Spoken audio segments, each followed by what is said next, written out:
Undoubtedly, now when we are going to have a very great amount of expenditure, we might have a greater amount of deficit, and we would have to find out ways and means of trying to meet our capital expenditure. First up, some members have pointed out that deficit financing is good, others have pointed out that it is poison. First up, one honorable member who preceded me pointed out that it could be taken like a tonic. First up, now I am not willing to enter into the merits of deficit financing or demerits of deficit financing in an academic spirit. First up, the time has now come when we should face realities.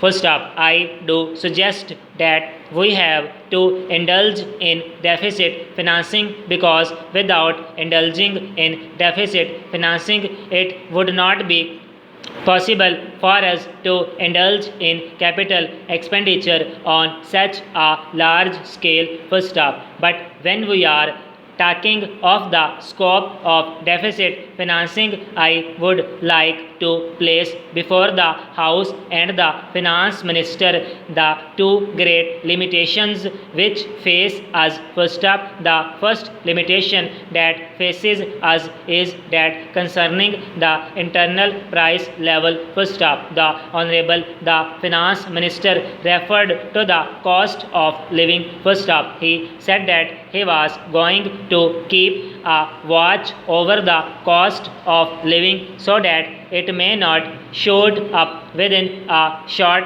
period and make a mess of the plans of capital development. First up, but there is another limitation which has also to be borne in mind, a limitation which has not received as much notice as it should have done in all the discussions that have taken place on deficit financing. First up, that limitation is the external limitation, or the limitation which arises on account of our balance of payments position. First up, I think this is as important, Mr. Deputy Speaker, as the internal price level, and I should like to elaborate that particular point a bit more, because I feel that a time will shortly arrive when we might have either to reconsider our policy or might even have to